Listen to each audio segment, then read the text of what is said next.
Bom dia, professor e demais colegas. Somos o grupo 11.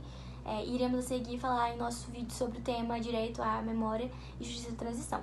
Primeiramente, contamos que a Justiça de Transição ela reúne ações políticas, judiciais e sociais para fortalecer as instituições com valores democráticos, garantir o direito à memória e à verdade e responsabilizar aqueles que, de alguma forma, corroboraram com as atrocidades cometidas no regime repressivo. Bom, dentro dos contextos mais distintos que cada país pode oferecer, alguns objetivos comuns podem ser estabelecidos como norteadores gerais da justiça de transição, como julgar os perpetradores de crimes e das graves violações de direitos humanos, estabelecer a verdade sobre os fatos ocorridos no período, registrar, reconhecer e dar visibilidade à memória como construção imprescindível da história do país, oferecer reparações às vítimas e reformar as instituições que participaram direta ou indiretamente das violações cometidas. O funcionamento da justiça de transição foi sendo determinado pelas experiências de sua aplicação nos diferentes países que passaram por transições pós-conflitos. Bom, agora eu vou falar aqui sobre a conceituação de direito à memória e à verdade, que corresponde ao reconhecimento dado às vítimas e a toda a sociedade de que o Estado e setores institucionais e ou civis foram responsáveis por violações de direitos humanos. Nesse sentido, a Constituição de uma verdade oficial, que muitas vezes vem desmentir os relatos falsos e caluniosos que os criminosos estabeleceram como oficiais, condições para que a sociedade possa reconhecer um passado autoritário de práticas abusivas e criminosas. O desvelamento da verdade ele fornece a garantia de que as graves violações de direitos humanos serão esclarecidas. Então, pode-se lembrar de um caso emblemático que o Estado forjou um relato falso, o famoso caso do suicídio do jornalista Vladimir Herzog, que durante a ditadura, Herzog ele se apresenta voluntariamente para prestar depoimento no DOI-CODE, que era um centro de tortura e assassinato de pessoas que se opunham à ditadura militar. E lá ele é torturado até a morte. A causa declarada oficialmente de sua morte foi suicídio por enforcamento. Nisso, a farsa foi imediatamente desmentida. E com isso, apesar dos avanços na defesa dos direitos fundamentais, no que se diz respeito à informação, existe muita incerteza, por exemplo, sobre o período da ditadura militar no Brasil. Muitas famílias não sabem o que ocorreu com seus parentes que lutaram contra o regime, não sabem onde estão os corpos, os documentos que poderiam dar parte dessas informações, que não podem ser acessados por serem considerados sigilosos, o que dá a impressão de grande descaso e desrespeito à memória dos envolvidos, né? E isso se configura como uma violação ao direito à verdade e à memória. No Brasil, essa busca por direito em memória começou a ocorrer tardiamente, de forma que o período de exceção deixou marcas até os dias atuais. Os crimes que ainda são praticados hoje em dia no Brasil, muitos são frutos dessa herança cultural que nos foi deixada. Isso são evidências da ditadura que sofreu o país e como ainda no Brasil a justiça de transição não foi totalmente consolidada, esses crimes tendem a permanecer. Portanto, é importantíssimo para a reestruturação de todo o país, do nosso país, que busca a real democracia, fazer o reconhecimento de todos esses crimes. Esse reconhecimento pode ser através da verdade social, conforme informam alguns sociólogos e filósofos, que se não for trabalhado, gera um sintoma social. Por todos esses motivos elencados, pode-se explicar o porquê da tortura ser tão presente no nosso país, como ela ainda é. Essa resistência em mostrar o passado apenas reproduz aceleradamente em nossa vida outro desafio a ser cumprido, a respeito das reformas das instituições, deixando-as mais democráticas, pois a justiça de transição busca não só pelas investigações, punições e processos, além disso, ela busca a paz em toda a nação, busca pelo real sentido de democracia. Olá a todos, me chamo Jamília Araújo Rodrigues, sou do quarto período do curso de Direito e vou falar hoje sobre as legislações sobre o direito à memória e a justiça de transição. As primeiras formas de justiça de transição surgiram entre a segunda metade dos anos de 1990 e o início dos anos 2000. E esses primeiros mecanismos, eles tinham mais um caráter reparatório e investigativo, com a intenção de reparar tudo aquilo que ocorreu principalmente durante a ditadura militar e também investigar tudo aquilo que aconteceu. Como exemplo, eles criaram a Comissão de Mortos e Desaparecidos Políticos, que foi previsto pela Lei número 9.140, criada também a Comissão de Anistia, com a aprovação da Lei 10.559 e a aprovação das leis número 12.527, Lei de Acesso às Informações, e a Lei de número 12.528, que criou a Comissão Nacional da Verdade. Sabemos que a Comissão de Anistia ela foi criada com o intuito de investigar e condenar em primeira instância, sim, as pessoas que estavam envolvidas durante a ditadura militar. Mas sabemos que, de certa forma, isso não ocorreu, por conta que a maioria dos generais envolvidos na ditadura militar foram absolvidos em grande escala e a maioria, às vezes, estão livres, exercendo cargos públicos. Na Constituição Federal de 1988, não há previsão expressa de direito à memória e à verdade, justamente porque o direito à memória e à justiça de transição ela foi começada a ser abordada só ali pela segunda metade da década de 90 e também lá pelo início dos anos 2000. Por isso que não está previsto na Constituição Federal, porque a Constituição Federal é de 1988. Apesar de não haver previsão expressa do direito à memória da verdade, de fato, na Constituição, no título 2 dos Direitos e Garantias Fundamentais, não são referidas as expressões memória ou verdade, mas no seu artigo 216, a Constituição ela vai fazer uma breve referência à memória dos diferentes grupos formadores da sociedade brasileira, mas não vai citar o nome verdade nesse título. Apesar disso, ele é um direito que vai ser garantido pela Constituição Federal, porque ele é um direito atípico. E sendo um direito atípico, ele não precisa estar escrito na Constituição Federal, mas ele pode ser abstraído por meio do regime democrático. Ele pode ser extraído dos princípios que estão anotados na Constituição Federal, que vai ser de acordo com o parágrafo 2 do artigo 5º. Que é a justiça de transição com âmbito internacional. Basicamente, ele se mostra como uma extensa rede de proteção e de fiscalização dos direitos humanos em nível global, onde garante a responsabilização penal individual pela prática de crimes internacionais. De forma mais específica, as convenções internacionais que tratam essas graves violações de direitos humanos obrigam os estados que já atribuíram esse determinado estatuto a processar, investigar ou punir esses respectivos abusos. Falamos também sobre a Corte Penal Internacional, que é a CPI, ou o Tribunal Penal Internacional, que é a TPI. Eles são um tratado que se estabeleceu de acordo com o Estatuto de Roma e possuem competência para julgar 4 tipos de crime, sejam eles crimes contra a humanidade, crimes contra genocídio, crimes de guerra e crime de agressão. Ou seja, se um genocida matar parte de sua população, mas não receber nenhum tipo de punição, porque já comanda o seu próprio sistema judiciário, ou que barra suas acusações por meio de corrupção, o tribunal pode perceber que os tempos estão passando e nada está sendo feito, pode achar isso muito suspeito, e por isso condená-lo a um processo de crime internacional. Bom, eu trago aqui agora um caso de Thomas Lubanga, que é um ex-líder rebelde que atuou na República Democrática do Congo e foi acusado por crimes de guerra, por recrutar crianças para lutar em sua milícia, chamada de União de Congoleses Patrióticos. Meninos de menores de 15 anos eram drogados e adestrados para se tornarem escravos, e as meninas se tornavam escravos sexuais, infelizmente.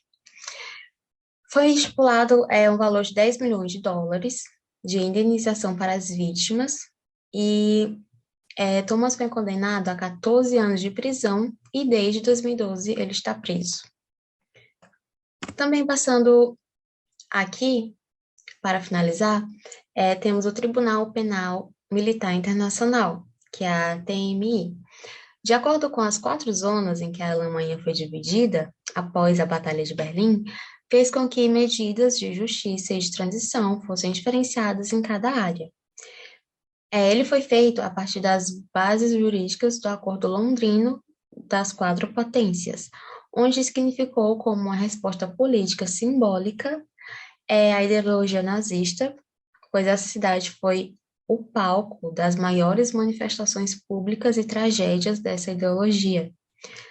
Seu estatuto tinha como competências os crimes de guerra, crimes contra a paz e crimes contra a humanidade, de acordo com seu artigo 6º. Seu objetivo era julgar o próprio regime, suas instituições e oficiais de justiça. E entre 1945 e 1946, foram levados 22 réus aos acusados e que foram de grande importância do regime, como teve a participação, papel de liderança e representatividade nos devidos setores. Desses 22, 19 foram condenados, sendo 12 à morte por enforcamento, 3 à prisão perpétua e 4 ao encarceramento. Olá a todos, vou dar aqui prosseguimento à ditadura militar. A ditadura no Brasil, ou como é intitulado, o golpe de 64, né, ela durou 21 anos. Ela teve início em 1964 e foi até 1985. Ela foi inicialmente um golpe civil-militar. Ele foi iniciado pelos militares, mas ele teve apoio político também e civil contra o então presidente, o João Goulart, onde os militares eles passaram a impor o regime autoritário que eram sustentados pelos AI, que eram os atos institucionais, que foram 16 ao todo. Esses atos eles eram mecanismos legais que sobrepunham sobre a Constituição. Esses 20 anos de ditadura no Brasil, teve 5 presidentes militares, que na ordem foram Humberto Castelo Branco, Arthur Costa e Silva, Emílio Médici, Ernesto Geisel e João Figueiredo. Todos eles foram eleitos indiretamente, isto é, era feito pelo Congresso Nacional, ali sim a participação da população no processo ali da escolha, que isso estava ali à luz do primeiro AI-1, né, que ele instituiu isso, essas eleições indiretas, que a população não faria mais parte disso. O termo presidente, ao invés de ditador, eles tentavam emplacar ali um ar de normalidade, eles procuravam mascarar ali o seu autoritarismo para apresentar-se como uma democracia. Já no AI-2, todos os partidos políticos eles foram fechados e foi adotado o bipartidarismo, onde passou a existir 2 partidos, a Aliança Renovadora Nacional, que era a ARENA, que seria ali o partido dos militares, né?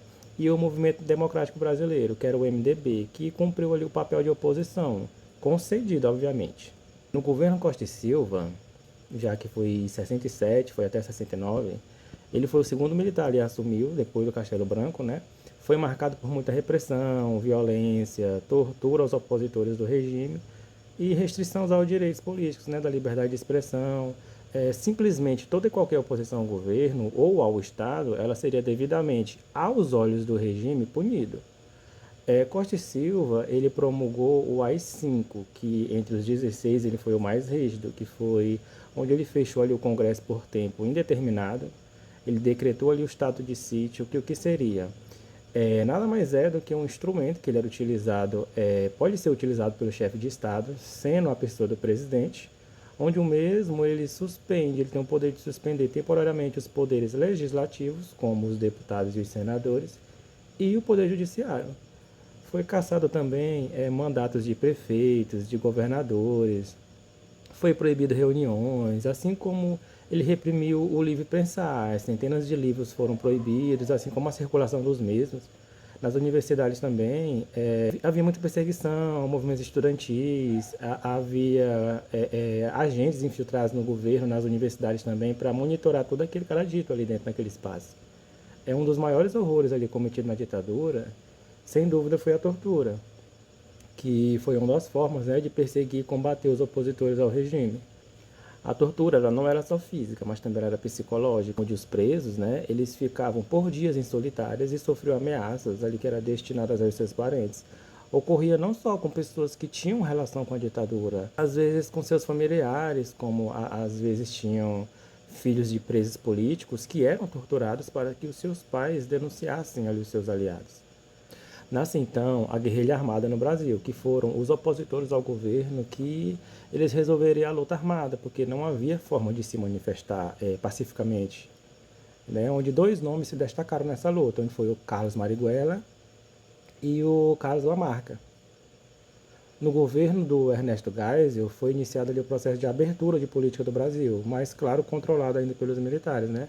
Aonde não deu muito certo, pois a utópica democracia oferecida não era suficiente ali para apaziguar a população, onde algumas restrições ainda presentes, né, fizeram o povo acordar e buscar de fato uma democracia efetiva, né? Em 13 de outubro de 1978, o governo Ernesto Geisel ainda promulgou a emenda constitucional número 11, cujo artigo 13 ele revogava todos os atos institucionais e aqueles complementares, né, que forem contra a Constituição Federal. Em 1983 e 1984, a população ela engajou-se ali na campanha das direitas já. E a população ela exigia o retorno dos direitos de escolher quem seria seu presidente. Mesmo assim, a eleição indireta ela foi mantida. Em 1985, a eleição indireta para presidente aconteceu. O candidato dos militares era o Paulo Maluf e o candidato da oposição era o Tancredo Neves, que com seu vice José Sarney colocaram fim à ditadura militar e deu início ali a um novo período democrático na história do Brasil, né? Como consequência desses 21 anos de ditadura, nós podemos destacar 434 mortos por conta do autoritarismo, né, do regime, 8 mil indígenas mortos também pela política de ocupação da Amazônia, 20 mil torturados, quase 5 mil pessoas com seus direitos políticos cassados, aumento da corrupção, pois não havia liberdade, né, para você investigar os crimes dos militares, redução dos direitos dos trabalhadores, aumento da desigualdade social, aumento do endividamento do Brasil, né, a inflação alta, a crise econômica, entre outros. Justiça de transição como um novo campo dos direitos humanos. Bom, a ONU ela compreende a justiça de transição como processos e mecanismos que são utilizados aí pela sociedade para que ela chegue num determinado acordo sobre violações de direitos humanos ocorridos no passado, né, de forma que tente garantir a responsabilização dos culpados, promover a justiça e alcançar a reconciliação, né? Isso pode incluir tanto mecanismos judiciais como extrajudiciais. No Brasil, facilmente se vê violação dos direitos humanos, assim como na ditadura já relatada, né? Nossa história é marcada por massacres desde sempre. O Estado autoritário ele sempre fez nascer seus opositores, a guerrilha armada na ditadura, como já foi citado, né? A possível ascensão do PCC também pós-Carandirué.